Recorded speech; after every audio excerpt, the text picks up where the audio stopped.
Welcome to CELT-cast, the bi-weekly podcast from the Center for Excellence in Learning and Teaching at Concordia University, Wisconsin in Ann Arbor. Your hosts, Rob Balza, Kate Robertson, and Carrie Bierke, bring you conversations with professors and thought leaders from around the world, sharing fresh insights on teaching and learning. This academic year, 2025 to 26, we're focusing on one of the most transformative forces in education today, artificial intelligence. Whether you're a faculty member, educational leader, or simply passionate about learning, CELT-cast is your space to explore ideas, spark curiosity, and imagine the future of education together. All right. Good morning, everybody, or afternoon, depending on where you live and what time you're listening to this podcast. This is the latest episode of CELT-cast, where we're exploring teaching and learning innovations and focused on AI this year. And today we're blessed to have two wonderful guests. First of all, Dr. Michael Kiener, who is professor of clinical mental health counseling and coordinator of the Scholarship of Teaching and Learning program at Maryville University in St. Louis, Missouri. Say hi to everybody, Mike. Oh, welcome. Thanks for having me. All right. And by the way, Mike is also a recent winner of the Outstanding Faculty Award. I saw that on the internet somewhere, so I thought I'd throw that in there, Mike. Thank you. And also Dr. Kelly Ahuna, who's the director for the Office of Academic Integrity at the University of Buffalo. Welcome to the show, Kelly. Thank you very much. Glad to be here. And I was also poking around the internet, reading about you a little bit, Kelly, and I know I've seen in several places you've said that academic integrity is everyone's job at a university. And that's something I'm going to start saying more and more. I have a role in the academic office here at Concordia University, where I'm also fond of saying that that's not just a student's job or not just a professor's job. It takes a village, to ensure academic integrity at a university. So I appreciate all the work you do there. So we found out about you folks through an article that was published in the Faculty Focus, and it was entitled "Beyond Digital Literacy: Cultivating Meta AI Skills in Students and Faculty," and it really piqued Kate and my interest, and so we're really excited to interview you about that today. But before we get started about that article, I'm curious if you guys could just give us some background. How did you first encounter artificial intelligence? What do you use artificial intelligence for in your jobs, and kind of what was your first impression of it when you first encountered it? Mike, you want me to go first? Okay. Sure. Yeah, you go sure. ahead. So in my role as the director of the Office of Academic Integrity, I became aware of AI in that fateful November day when ChatGPT launched, and a political science professor wrote to me and said, I just got this paper and I can tell that it was generated by AI and I'm going to retire. Call it a day. I'm done. And that was kind of the early response here on my campus with faculty. And obviously, my role in academic integrity is to make sure that students earn their degrees legitimately, that their diploma means what it says it means. And when they go out to serve our communities, when they graduate, they're really ready to do that because they have really truly been assessed on what they've learned.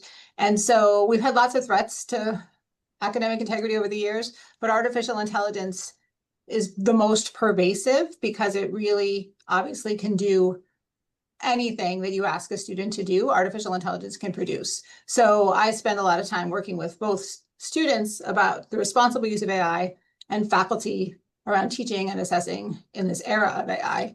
And that's how it came to my attention and sort of directs my life now. Mike, how about you? When did you first try AI?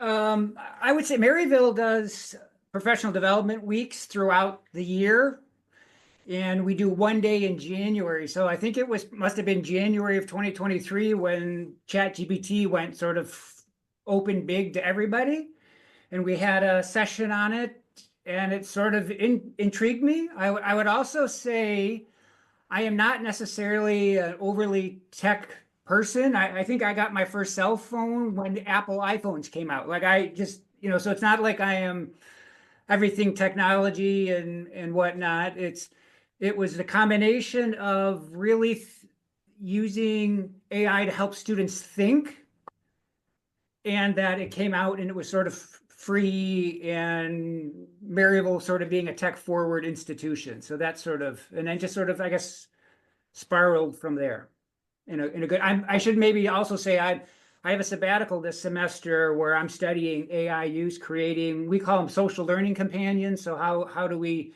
embed AI agents into our courses? I think a lot about, I guess, thinking with and the meta AI from the article.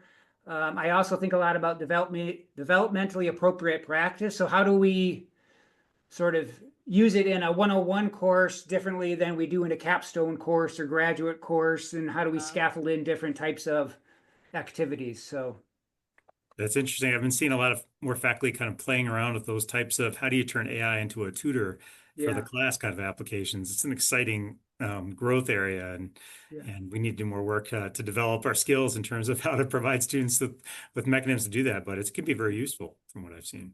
And I guess one thing I would say that maybe makes, I don't know about Concordia, Maryville, we use u.com. So it's a large language model that Maryville provides access for every faculty, every adjunct, and every student. So in some ways, it makes it a little bit easier for me to say, hey, let me do this agent, because every student has access versus having them go out to like Gemini or ChatGPT and to use something. So at least we're all using the same platform and whatnot. It provides some consistency there. Correct. And also what I've seen some people saying recently is the Chat GPT, at least the free version, has started to limit like how many times you can provide iterative prompts before it kind of cuts you off for the day or something like that. So it's nice that Maryville provides that consistent student experience. Yeah, and I would just say, I think the good counterpoint between Mike and me, and we do a lot of work together, is his focus is always on like using the tool to help students learn, which is certainly an important focus. And my focus is more on making sure students aren't using the tool to prevent learning, to circumvent learning in some way. So that's the conversation he and I are always having, I think, back and forth. I love that. It's like you're keeping each other honest. Yeah. Well, and I do really want to take that seriously. I don't want to, in some ways, because I'm on a sabbatical or whatnot, or people know that I like it, I feel like I have to always be the champion of it. But I really want to also understand the other side too, so that we're balanced. I love that. I think that's great.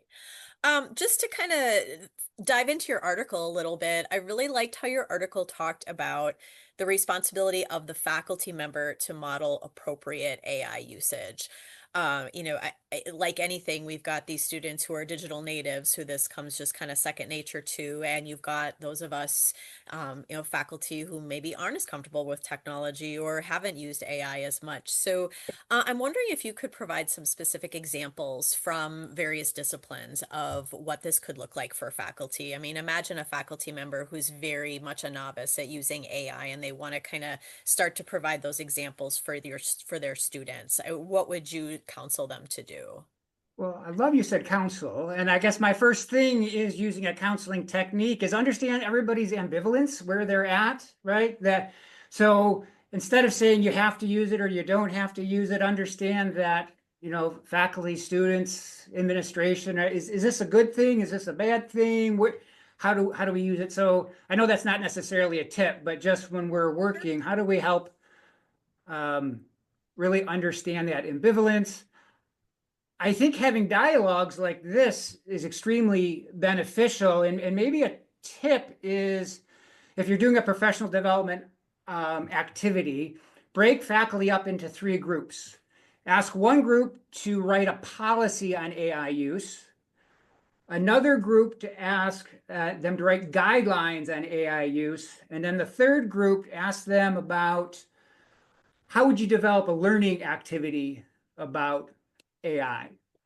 My assumption is if we tell somebody to do something as a policy, it's going to be very restrictive, or there's like, okay, you can't use it this way, or, so where maybe guidelines, it's more like, okay, this is a code of ethics. Okay, so in general, we don't want students to use it to cheat, but how can we use it, or when we break confidentiality, et cetera. And then maybe the learning performance would be the most collaborative, like, okay, let's really hear student voice. What do they know? What do they don't know? I think some other things we need to be transparent. We need to show students how we're using it, how we're not using it, how we make decisions on when is this appropriate, when isn't it this appropriate. I was creating an ethics course this summer, and this is sort of where I got this idea that I just described. Like I want students to remember what it was like when they first got accepted into grad school and the excitement that they had, and then sort of talk about learning from there. That to make the most out of your learning, you need to be active in that, be purposeful. And there's many tools to help you with that. Professors, librarians, search engines, and there's learning technology as well. And so then again, so sort of be purposeful. I transitioned that into talking about the counseling values. And so, okay, how can we increase autonomy, or how are we not going to harm or benefit somebody by using AI? Transition that again into, I develop guidelines, always check the policy in your program. Can you use it? Can you not use it? Regardless if you're using AI or not, show your work. You start making your work as a process, just in case a faculty member came back and said, well, this looks like AI generated. Well, you can show your work. One of the higher level, I would say, guidelines is I want students to be able to develop their own AI policy within their program. So like they should be able to make these judgments when I'm approaching a gray zone, right? And know whether to use it or not. So really increase their agency with that. So I guess one specific example was, again, spend time to talk about it, developing, and then I developed a case study about another one of my classes where I use it to give feedback on writing a research paper. And so when does that become crossing the line? And then having a student sort of have to justify that based on the tips that I gave and the ethical principles that, okay, this is why I did it. This is why I justified it, or these are the edits that I chose to accept from AI versus the ones that I didn't. Maybe building in rationales from students too, like, okay, what did you learn from this, or why you chose to take this example or not example. So I'm going a little bit long there, so I'm going to stop there and let maybe Kelly jump in or Sure. follow-up questions. Yeah, no, I liked that. Yeah, and I mean, I would just say one of the things that I do a lot is when students are charged with academic dishonesty for using AI in a way they weren't supposed to, they can appeal their case to my office. And so I read a lot of student thoughts on this. And one of the things students will commonly write in their appeal is, it's such a double standard. He uses AI to make his slides, but he won't let me use it in my paper. And I think students really feel this, like, if it's a good help, it should be available to everybody. And so I think there needs to be a lot more explicit transparency, as Mike said, in faculty use, but also like, I used AI to help me make my slides better, but doesn't in any way take away from my expertise. Like I know this stuff like the back of my hand. I'm just using it in this way. Whereas students who are novices and don't yet know information like the back of their hand aren't quite ready to use it. And that's, I think, the line that the students can't see. They don't really understand that difference. So that's all that I would add. So one of the ways that faculty can kind of help model how AI can be used ethically and responsibly would be to talk about the process of how they use it, in their teaching, and that might help students learn how to more ethically and responsibly learn it in their as a student, in their vocation as a student. Would you have anything to add about that? I mean, where does their responsibility end and the students begin, from your perspective? Maybe Kelly, I'd be most interested in your perspective on this, since academic integrity is your thing. Yeah. I mean, obviously, most institutions are going toward things like faculty have to have a statement on their syllabus about AI use, or even more than that on every assignment, because in one class, it might be allowed on one assignment and not on another.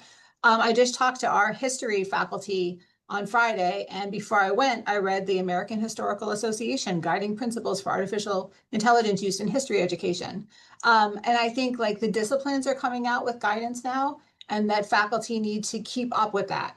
And I know faculty have a lot to do, and it's one thing to say you need to keep up with it. But I think disciplinary guidance is really important for faculty, because the way these tools can be helpful or harmful really differ from engineering to English to sociology to public health and so on and on and on and on. So to get to your question about where the responsibility begins and ends, it really is a two-way street. But I mean, ultimately, at the end of the day, if what we're trying to do is protect the legitimacy of assessment, right? That the thing that the student turns in is an accurate reflection of what they know and can do, then students really have to follow the rules that are laid out for them.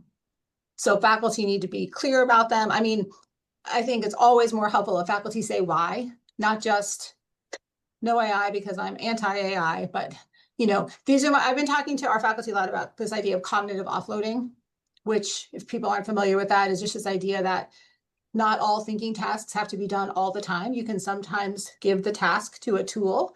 And the example that I commonly use, which is sort of elementary, is that if you're teaching Spanish 101, you're not going to let your students use a translation tool because the learning objective in Spanish 101 is to learn vocabulary. And so obviously using a translation tool is going to hinder that. But if you're teaching Spanish 452 and they're reading Don Quixote, you probably don't care if they use a translation tool to look up obscure words because it's not going to get in the way of the learning objective. And in fact, it might even enhance it. So sort of explaining to students, this is what I want you to be able to get out of this. And this is how the AI tool helps you or harms you. And then for students to give their faculty some grace that they know what they're doing, that they are the experts in the subject matter. And I feel like that's right now some conflict.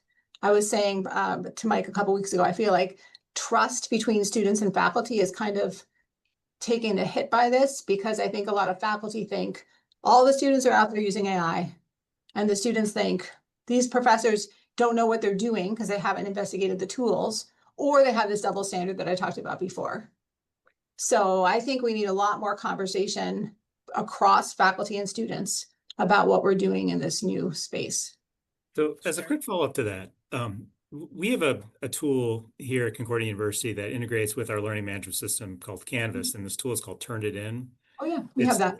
It started as a plagiarism detection, but now it has kind of AI detection built into it and things like this. And from an academic integrity perspective, one of my biggest concerns is if faculty think that's all they need to use, to accuse a student of an academic integrity violation. I always counsel faculty, this is a first step. Let that be a trigger maybe to have a conversation with the student about the writing process or something like that. Does the University of Buffalo have a similar standard there? Yeah, I could talk about this particular topic all the day long. Yes, we have Turn It In. Yes, we use Turn It In for both plagiarism and AI detection. The AI detection tools have a lot of really bad press, and oftentimes when students appeal a case, they'll say, these tools don't work.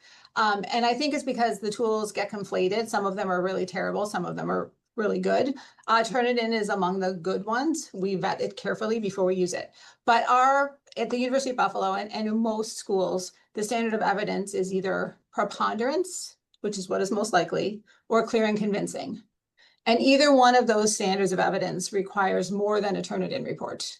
Yes. There has to be, the thing that was turned in is adjacent to what was asked, but not directly what was asked. Or it has hallmarks of AI use, like bullet points instead of text, or it has hallucinations or falsified citations, and really importantly, at our university, the instructor and the student have a conversation before a case is reported, and just saying, tell me about your paper. What did you write? Can you explain this concept to me? And if the student can't talk about what they produced, that's good evidence that they didn't produce it. Thanks. That's really helpful. Mike, do you guys use any AI detection software? And if so, what concerns would you have about it? We, just like you and UB, we have Canvas and we use Turn It In. I think we're still in the mode of we don't know what we can trust, like how accurate is it? Sure. And great, we give all students Grammarly as well. And sometimes students said, well, you put it through Grammarly and that's where I got it. So again, like we've been saying, takes it back to let's have a conversation about it, and can you demonstrate your learning in other ways to sort of illustrate that. Yeah.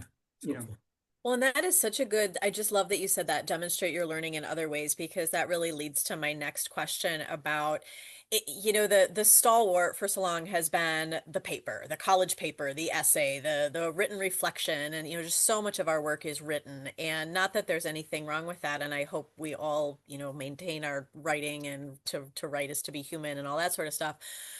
But have you seen success with some of these alternative assessments? And if so, what are they? I guess what are you seeing with students or faculty at your institutions where it's like, hey, that's a great assignment or that's a great project in, using this kind of lens of AI? Sure. I guess I'll talk about our nursing program is one of our, we're heavy health professions, heavy nursing at Maryville, and they took one of their, I'm going to blank on what specific course, but it was a kind of a threshold bottleneck course. And this is where we first did the social learning companion. We embedded it in that course. The Maryville faculty built all the content. And then the agent only used the content from that course. We were worried about copyright and whatnot. And we also want to know what the agent was pulling information from. But then the students use that as helping with exams. So whether that was multiple choice or short answer. And so that was highly successful in getting students sort of passed. And then also, we haven't been doing that long, but so also tracking tracking, are they staying at Maryville? Because this could have been like a gatekeeper course type thing. And are we actually helping them retain? And hopefully, again, going back to what I love is it somehow using these agents helping students create more their own agency to study and to metacognition and whatnot. So that's one, sort of having these like practice exam type agents. What always helps me, and if again, maybe going back to the first question I answered, a specific thing a faculty member could do, ChatGPT, chat the conversation. So any program that offers therapeutic or communication as part of their skill development, you have a sort of a safe way to develop, so being a counselor, I have lots of, how can we do, reflective empathy, or I developed an agent to talk to a client who was self-harming. And then afterwards, they had to make a decision that the client was a minor. Would they break confidentiality or not? So they were sort of demonstrating two things. Could I have a talk about confidentiality, limits of confidentiality, and then based on whatever evidence, would I then tell the parent? Right. So there's sort of two things there. One maybe even simpler, easy thing, and this could be online or on ground. In online, right, when we do a discussion board, you sort of, okay, you post it once and you have to wait for somebody to come back maybe 2 or 3 later. You could have a think, pair, share in an online course instantaneously, right? And then you could take that thread. I love the, making thinking visible. So take that thread and have that posted to the discussion board. So now students can see their thinking, faculty can see it. And then again, you have that real time. We've been increasing a lot in giving students with disabilities an accommodation where they have 48 hours to reply to deadlines. And so this also helps with that in a discussion board. So, most students, aren't coming back to the discussion, right, after they posted. And if a student's waiting 48 hours, they don't get a lot of interaction. So again, this is another way that if you do provide that accommodation, they can get sort of real-time feedback with that. Another simple one, and I'll end there and see if Kelly wants to add anything, is if you really have a good rubric for writing an introduction or writing a method section or whatever, you can build your agent to, based on this criteria, give students some feedback, give initial feedback. You can program in an agent to say, do not write any portion, even if the student asks, that type of thing. Sure. And then also, again, as I said before, you can share those threads. So again, faculty can see their thinking, and it's a great, I found that extremely helpful to get that first line of feedback out of the way. Nice. And I don't mean that negatively out of the way that maybe sounded like. No, I gotcha. Yeah. Yeah, although faculty grading student work with AI is a back to my students feeling like it's not fair. You can use it and I can use it. I know that that's something that students kind of bristle about. But it can be super helpful to faculty. I mean, when I go around and I talk to different departments on campus, there's a lot of, I'm going back to blue books. Like, I don't know what else to do. I'm going back to blue books, throwing up the hands and in despair. And it is true that it is hard to find an out of class assessment that if you didn't want students to use AI, that is safe, because, the AI tools can use anything. So I think at this point, it's more about, like Mike was saying earlier, students showing the process, showing the prompts, showing like the steps they took. My big concern is that students can produce something with AI that makes them feel like they know more than they know. And I think we're seeing this in all the studies that are coming out. The students have a false sense of competence because the AI tools help them produce things that say, oh, wow, I can write this code, or, I'm really good at grammar in a paper, or whatever it might be, that perhaps doesn't match a skill. And I think that's the worry as we try to progress students from our 101s classes up through a major and out into a field, that we have to kind of make sure that the learning is authentic, not performative. Yeah, thanks. It's going to be really interesting to see where this goes in the future, how higher education adapts to this new technology. Is probably one of the most disruptive technologies of our careers. Mike, I'm curious, how do you see this playing out 5-10 years from now? Like, how do you think this will change, Maryville University, for example? What's going to be the same? What's going to be different 5-10 years from now because of AI? I guess I want to first disclose that I am the optimist of the group here too. So I'm going to look at it. I've been seeing a lot on news programs, like entry-level jobs are like, people are losing those jobs, right? And so to me, I'm wondering what the new entry-level skill will be. So my hope is that with AI, and if it's fully integrated, that we as faculty have to up our game, right? That we can do more, we can ask more. I've been trying to find some evidence of when the internet came out, or YouTube, or word processors, or computers, did we as faculty start asking different things? And this is just another level. I often wonder about, Bloom's taxonomy has two different renditions. So maybe there's a third one. And so maybe like there's a different skill set, or not that we're losing some skills, but again, are they higher ordered differently? Sure. I guess I also, and maybe this is still a future. Good teaching is still good teaching, whether you're using AI or not. So I think this is making us, why are we doing what we're doing? Can we demonstrate what we're doing? How do, what are the standards that we're meeting? So I'm hopeful that it's making us work harder in a good way, right? That students have to demonstrate a higher level of learning. Kelly, how about the University of Buffalo? How do you see it playing out there in the future?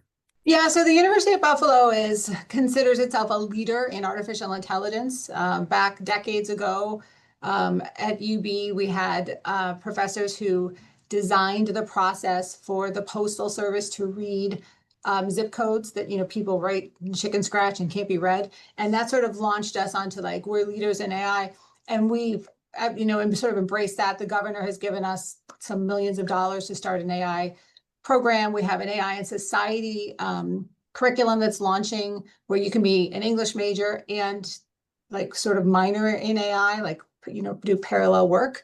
Sure. So I think UB wants to play a lead role in the future of combining these things. But I mean, I think as people are questioning what's the value of higher education prior to this even happening, like, there's a lot of conversation around the value of higher education. And now, people will say, well, do I really need to go to school? I can learn anything I want to learn from AI. I think the answer to that is no. I think higher education plays an important role, not the least of which is because the interaction you have with faculty and classmates is such a part of the learning process. And, if you're just alone with an AI tool, yes, there's a lot of information you can uncover, but you're not going to be challenged and stretched and, have that sort of meta cognitive experience that we want you to have. Kelly, did you say UB is going to launch a AI major, or are you talking about a graduate Yeah, it's program? called, it's the Department of AI and Society. Oh, I actually just logged on the website here while I'm talking to you. And it's brand new.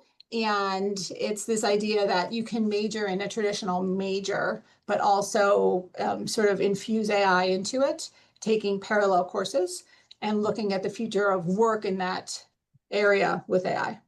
yeah, that's been really interesting for me. I've seen a lot of colleges and universities launching majors and maybe even graduate programs right now in AI. But I've seen other schools that are trying to kind of integrate it throughout the existing curriculum. And Yes. it's going to be interesting to see which of these ends up kind of dominating the long run. I saw recently Ohio State University, for example, announced that, they have this new program where every undergraduate major is going to have AI integrated within it. I'm thinking about it from a university leadership perspective. I think we all agree we want faculty to be doing more and more with AI, but is the best way to do that, have some kind of mandate like you will have AI in your program, or as I think Mike said earlier, more about encouraging, providing exposure, providing faculty development, and letting faculty really think about, how they can do this in meaningful ways, given sufficient time. So. Agreed. Mike, how about just real quick at Maryville, are you doing more of the integrated across the Yeah. curriculum or start a new major kind of strategy? We have a AI in residence faculty member. He was with us before, and now he's sort of in this new role. He's creating like student apprentices that work with faculty on creating social learning companions. Um, if I didn't say this before, we're an Apple Distinguished institution for like multiple sort of rounds, and we have Apple Distinguished educators. So, like again, technology is just sort of infused with us. Um, we have some of our, I guess, our vice presidents working on sort of on the admissions side, and then and how do you detail transcripts using AI to sort of help that process. So yes, we're sort of we have courses on it. We're encouraged to use it as a faculty member. Um, so Well, thank you very much. This has been a fascinating discussion. Dr. Michael Kiener and Dr. Kelly Ahuna, we really appreciate your time and thanks for sharing your wisdom about AI. It's going to be fun to see where this goes in the future and encourage our listeners to check out their article in Faculty Focus. We'll link to it in the show notes. Thank you for listening to CELT-cast, brought to you by the Center for Excellence in Learning and Teaching at Concordia University, Wisconsin in Ann Arbor. We hope today's conversation gave you something valuable to take away, whether a new idea to apply in your teaching practice or simply a perspective to consider further. Be sure to subscribe so you never miss an episode. You can find us on Amazon Music, Apple Podcasts, Spotify, and YouTube. Production for this episode was done by Ashley Curtin. Until next time, thank you for joining us and keep teaching faithfully.